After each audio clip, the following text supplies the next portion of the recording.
Hi there, welcome to another episode of the EcoSend podcast. I'm thrilled to be back. I'm your host, James, and for those of you new to the show, the EcoSend podcast is a weekly show where we talk to inspiring leaders, founders, people in the world of marketing as well who are doing good in the world. Today, I am thrilled to be joined by Stephen Collins, and Stephen is the CEO of GreenPerks. Before diving into the world of sustainable tech, Stephen spent 12 years in the recruitment industry, helping startups and scale-ups build their senior leadership teams. Now, Stephen is on a mission to help companies boost employee engagement while promoting sustainability. So, Stephen, it's a pleasure to have you on the show. I'm very excited to dig in today. How are you doing? I'm good. Good, as I said, Awesome. just getting back into the swing of things after a really busy week. So Yeah. can't Yeah, complain. very relatable, very relatable. Stephen, maybe it'd be great to hear maybe in your own words. So what is Green Perks? And tell us all about Green Perks. Yeah. So the way that I describe GreenPerks is as a sustainability platform that is designed to help businesses and their employees engage more actively with the environment, make micro changes that can then hopefully lead to bigger behavioural changes and empower both the businesses and their employees to do more and to do their bit. So through your platform, you're encouraging a lot of people, like many people, not just sort of one or two, but like hopefully thousands, hundreds of thousands of people, ultimately millions of people, perhaps that to make small changes that all add up. Is that right? Yeah, for me, it was about facilitating change and making change easier and more accessible to everybody. Yeah. When I started the journey, and I know we've spoken about the Genesis story before, you and I privately, but we'll likely come on to that in a bit. But when I started the journey, it was more about me going, okay, I need to make changes in my own life and discovering Sure. how much research and how difficult it would be. And then going, okay, actually, it doesn't make a huge amount of difference what I do unless we can encourage everybody to do it. And maybe other Yeah. people hadn't had that call to action that I had. And so, how do we build a platform that engages people in making small micro changes that then can hopefully turn into larger, bigger impacts as a group? Amazing. Yeah. No, this is a recurring topic we've had on the show of people realizing that they can actually have a big impact, and the consequence of like one person setting out on a mission like this can actually help influence positive change for many people, and that in turn adds up in a big way. Um, I'm excited to unpack that a little bit more with you, Stephen. But I guess one of the things I always like to ask people on the show is, why are you doing this? How did you get into this? What's your journey been to caring so much about the planet and sustainability and ultimately running Green Perks? So I kind of we'll go back to lockdown. I know most stories Yeah, like this do go if back we to must, lockdown if we must. and people have got a bit more time on their hands. So Yeah, really yeah. the journey began in lockdown, and it feels quite crass to say that we had a relatively easy lockdown at the time. My Mm, background, as I mentioned, was recruitment and more specifically executive search recruitment during that period. And that was within food and agriculture. Obviously, during a global pandemic, there's not many places safer to be than food and agriculture. Lots of money was being right. invested, lots of businesses were growing, which then Yeah, facilitated lots of recruitment. And so I worked the whole way through. I 2 days see. beforehand, we'd got back from 2 weeks in the Caribbean as a kind of a couple, and then 2 days after lockdown, we found out that we were expecting our first daughter. Oh Uh, wow. so it's also her Oh to wow. blame for this as well. But um, So it, inconsiderate. it was almost this just run of chaos. Is okay, we're back from holiday, the world has shut down, Yeah. and now we're kind of got to figure out kind of what how to kind of get all the baby stuff in and get our lives ready for Lily, our now 3 and a bit year old. Um, Wow, that's my incredible. my partner's a nurse, and so obviously it was a Yeah. chaotic time for her as well. She was Yes. she is a community nurse that specialises in end of life care, palliative care. But because they didn't know of the impact that COVID would have on obviously pregnant women and unborn babies. She was triaging from home, and so we sat at home, we walked the dog, and we watched documentaries. And one of the ones that was particularly impactful on this journey was, I don't know if you remember the David Attenborough one that launched on Netflix during that period, that charted how the world had changed during his lifetime, what the next 90 years would look like if we didn't make significant changes. Sure. And as a relatively emotional man at the best of times, an expectant father, I was like, wow, this is the world that my unborn child is going to inherit from me. I need to do something. It's probably a very similar time to where I watched Seaspiracy as well. Yeah. And so started to try and make all these micro changes in my own life. I was going to say, you didn't go easy on the documentary watching there, Stephen. Oh, no, some people watch daytime TV, but you chose to go deep. Yeah, way too many and way too heavy documentaries, Blackfish, the lot. But so I started to buy more sustainably. I kind of changed my toilet roll to who gives a crap, started buying from Small and places like this. With obviously tons of research on what's better and where better to buy from. At the time, probably had a largely unnecessarily sporty car. Looked at getting rid of that and getting something that's a little bit more sustainable, and started to look at these changes. And it really dawned on me that I'm doing all this and this is making an impact, but unless we're able to make larger impact or smaller impacts on larger scale, shall I say, then really we're not going to be able to fix the problem and drive larger behavioural change in society for everybody who's got bigger concerns and has got, well, not bigger concerns, but has got different concerns, right? So they're maybe pressures from work or pressures from home. And is there the capacity and space to think about shopping more sustainably in everyday life? And from there, GreenPerks was born. It's how we can facilitate the biggest change, or amongst the largest number of people. Let's build something that works for businesses and it works for their employees as well. And that was kind of the genesis story of GreenPerks. That's amazing, and gosh, what an inspiration to hear that, because obviously lockdown was a tough time for a lot of people, and it was to turn it into something so positive from especially such difficult to watch programs and documentaries like that must have taken some sheer willpower there, Stephen. I think it was more time on my hands. It was that or family quizzes. So anything but another quiz.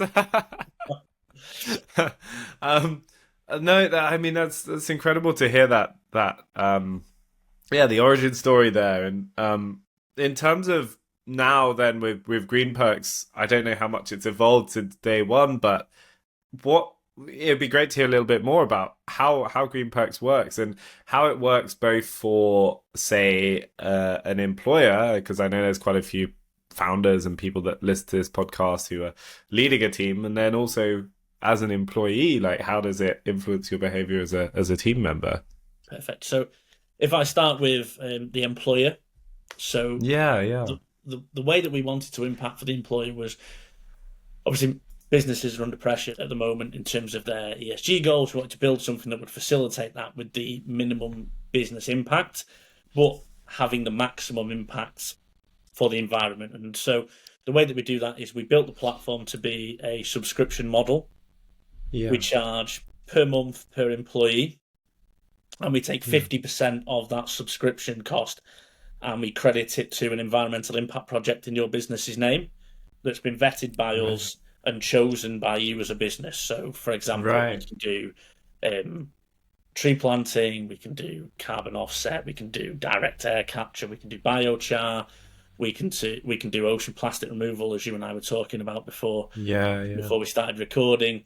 And so then you as a business will be having that tangible impact, taking plastic out of the ocean as an example. And we talked about a customer of ours who's just taken out 9 tons. Or committed to take out 9 tons over the next 12 months. And as part of that, they're able to really deliver a platform that facilitates behavioural change in their employees as well. And so it's a Yeah. win-win for the businesses. Employee engagement meets environmental engagement with a simple subscription. Yeah, that's amazing. So that makes a lot of sense.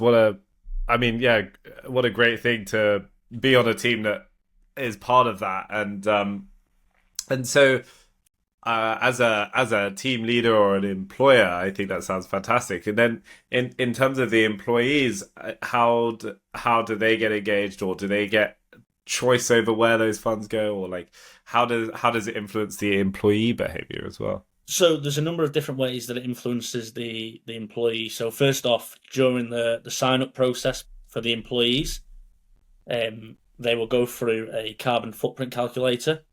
Oh, right. So to understand your personal impact, yeah, Absolutely. So it helps yeah, them to understand their personal impact is broken down into categories, so you can see where you impact more heavily and less heavily.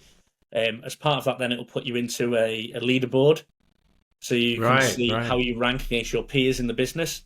You don't have to share yeah. your information, so you can appear as member 52, or you can appear as James. Okay, So yeah, it's entirely up to you. But obviously, if you are bottom of the leaderboard, all of a sudden you might want to make a consideration for your environmental impact anyway. yeah. Um, I'm more likely to give my name away if I'm at the top, you of course, yeah. know.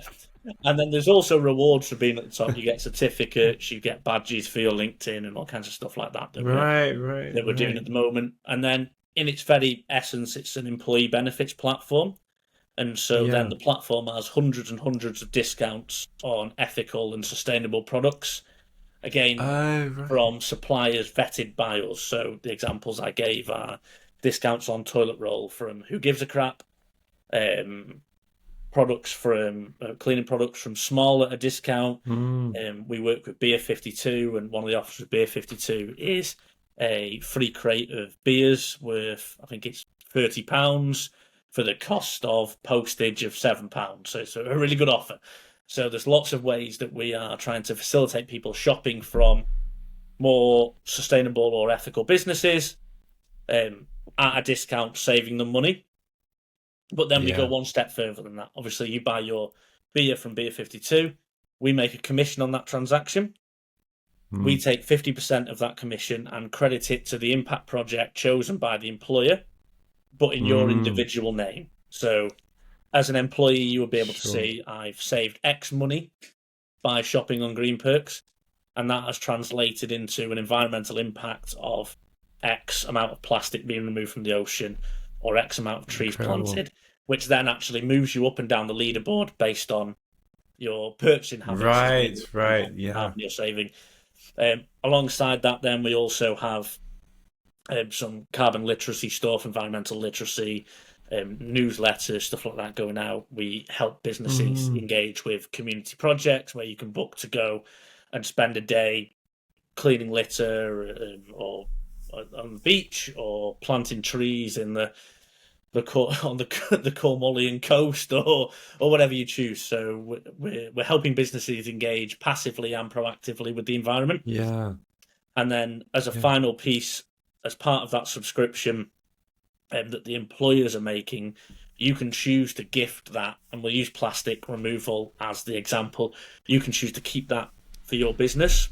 So you can say, as a Mm, business, we've taken 9 tons of plastic out of the ocean over the past 12 months. Or you can break that down and give that to your employees as either rewards on a monthly basis or as part of their onboarding is great work for GreenPerks, and as part of working for GreenPerks, we will take out a ton of plastic a month in your name for the environment.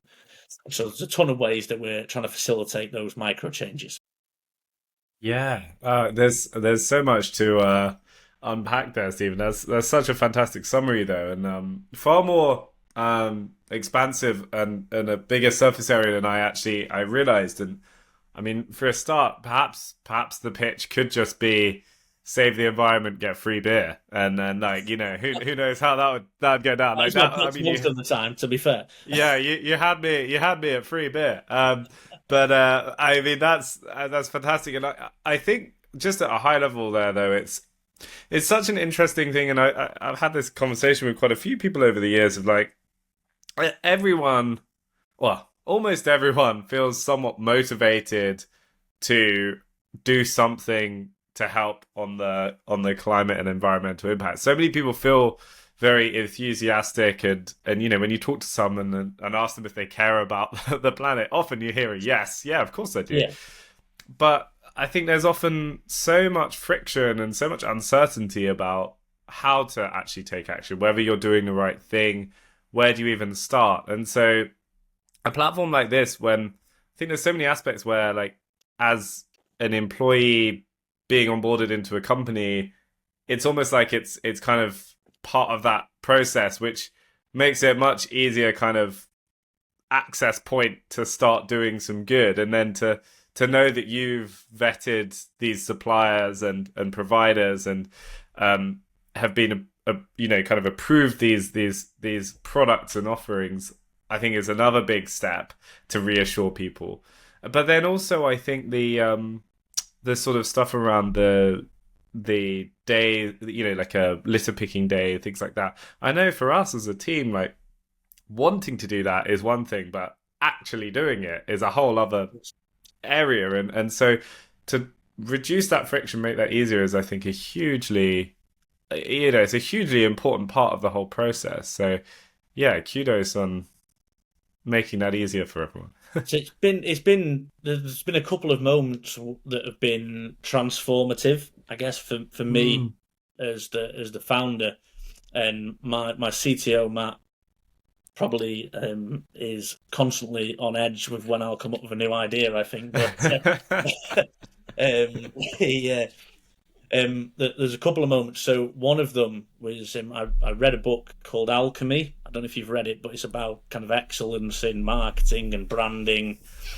And I've not read it yet. There you go. But thank you for the reminder, Stephen. Tell me all. It's excellent. It's excellent. But there's a moment in the book where we move on to kind of doing good.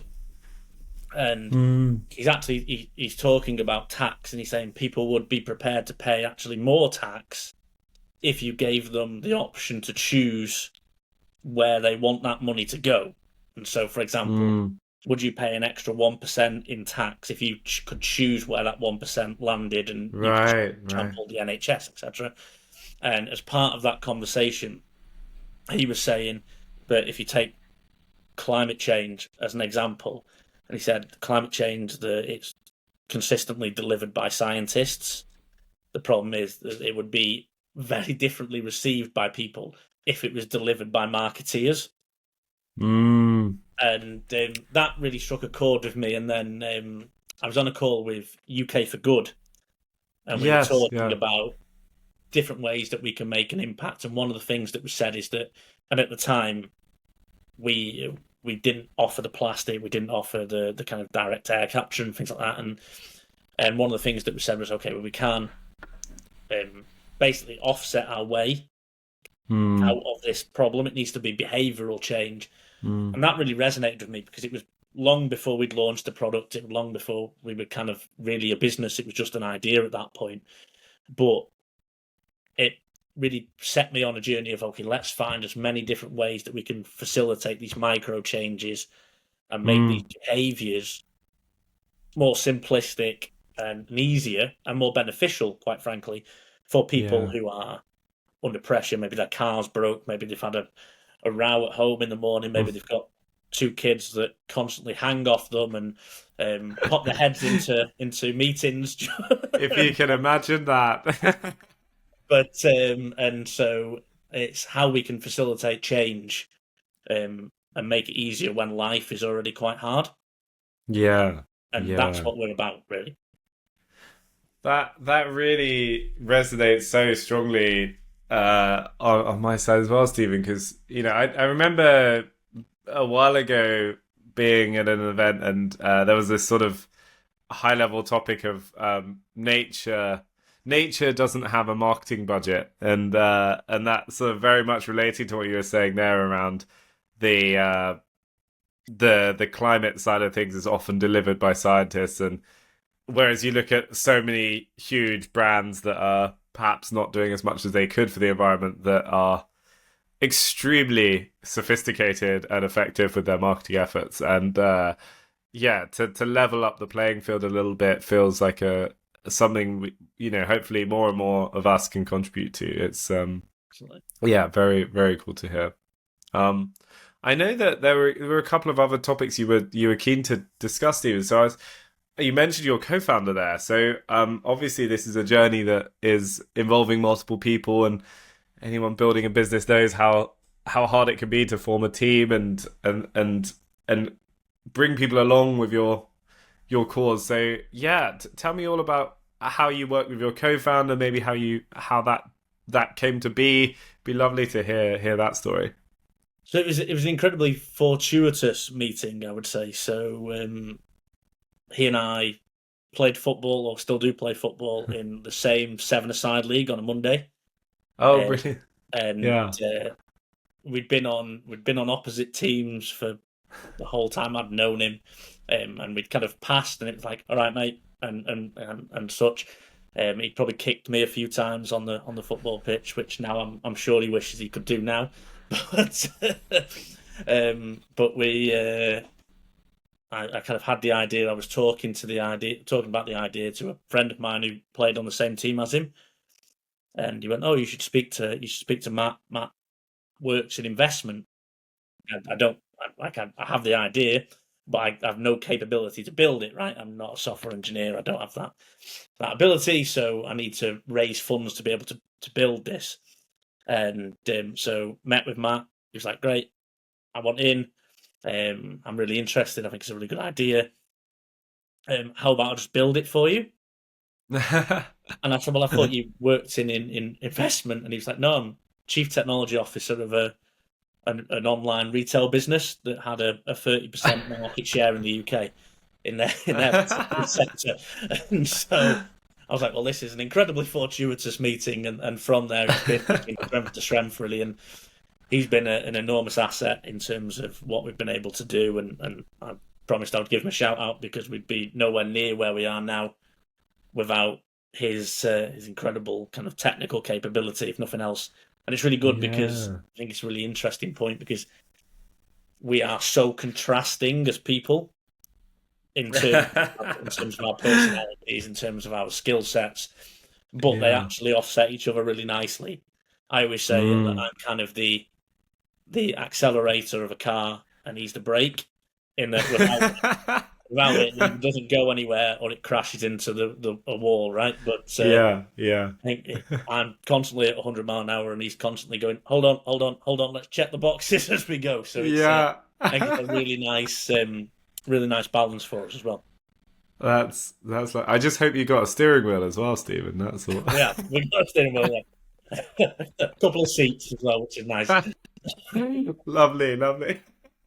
No, that is definitely so relatable. You see that a lot in founding teams. It's sometimes a real challenge when both the co-founder. Well, it's very difficult, I think, doing this alone. And I think a lot of people really struggle with that. I think a lot of people underestimate how lonely it can be when trying to build a business, and those highs and lows, and trying to manage that. So going through it with someone who's equally on the journey with you is a huge asset. And then I think also that is something that I know a lot of people struggle with when they find someone to work with, it like that overlap, even if it's like a 10% or 20% overlap of the Venn diagram of the interests and skill sets, sometimes is where 90% of the pain can come from the relationship. No, I think we're maybe at like 5% overlap, which is really nice. There we go. Ideal. You can't ask for better than that, really, can you? Amazing. No, that's really, really great to hear. What a fantastic setup you've got. It also, it really, from what I've seen of the platform, like the quality of the software and the that's sort of definitely the bit where I geek out a lot. And it's a really well constructed platform. It feels very, very trustworthy, reassuring, and I think all of that quality of the experience is another really important part of the whole thing here, where in a related way to the marketing budget of nature, like there's for a long time, I guess there's been a lot of charities trying to do things to encourage you, but like to have really well made websites and products and software that are doing something about this, I think is also a huge part of the solution. So it's really cool. I can take very little credit for that. That's got to go to Matt, the quality of the software. Well, well done, Matt. Well done, Matt. But no, in terms of the overall picture of what we're trying to build is, for us, it was important that when people looked at us, they saw exactly that, because we understand that, particularly when you see the news of kind of some of the bad press that carbon offset gets in particular. Sure. It's been planted in a quarry or it's in fertile soil or whatever that may be. So we wanted to kind of dispel a lot of that by, when you look at GreenPerks and you look at what we're doing, you go, actually, these guys know what they're doing, they're making a difference. Those guys really know what they're doing, and they're really kind of have done their due diligence. So, for example, the facility that we use for carbon offset, because of course it is a product that we use, is UK based. We've been to the site ourselves, we've walked the field, we've vetted it in real time, we've made sure that it hits both the kind of global standard and the Woodland Carbon Code approved standard. So we've done all of the work, and not just for that particular site, I'm using that as an example, but all of the platforms that we work with to facilitate the impact. We've made sure that we've done the maximum possible due diligence to be able to really put our names to it as well. Yeah, no, it's incredibly important. And touched on another point we probably don't have enough time to unpack fully, but just around that trust is, I think, more important than ever, isn't it, with regards to anything climate related. There's been so much distrust, I think, caused by many, especially of those bigger companies, trying to persuade everyone that they're perfect, and actually they're far from it. And so I mean, Stephen, you've definitely earned my trust on this episode. I'm sure many of our listeners as well. I know, just before we wrap up, I know you wanted to share a little bit of advice you were given. I always love this section because it's always great. I get to sit here and learn from our wonderful guests. So yeah, Stephen, do share if you want. Yeah. So I kind of had to rack my brains for this one, and when I saw the question, I was like, what wisdom can I impart on people that I don't consider myself to be that wise, so I kind of started to think about really. You're too humble. One of the things that really harks back to my younger years, really probably early teenage years, and something my uncle and my dad used to say about me all the time, and I won't use the exact comment that they used, but I used to try and run before I could walk, shall we say. And they used to preach to me consistently about fundamentals and about getting the fundamentals right and building blocks and the hierarchy of needs and all of these different things, right? And as part of my journey now into kind of my 30s, that's been a huge part of my life, both personally and professionally, is okay, let's get the building blocks in place. Let's make sure that we're doing the fundamentals right. Let's make sure that we're kind of going step by step. And so that would be my advice to anybody looking to build a business is small, incremental progress. Make sure you look back and reward yourself on the journey that you've taken. And for me, I can be very guilty of that sometimes, is only kind of looking ahead and not taking that kind of time to turn back and look and go, actually, like, if you think of the journey and go, great, I've got a really good idea, but I need someone to build it. Okay, I found a person to build it. Now we need people to sell it to. Oh wait, we've kind of built it, and now we're selling it to people, and it's a real product that's in the real world and having a real impact. And so being able to kind of turn around and look at where you've come from and that journey, and know that you've put the fundamental building blocks in place to get to that is really important for people to do.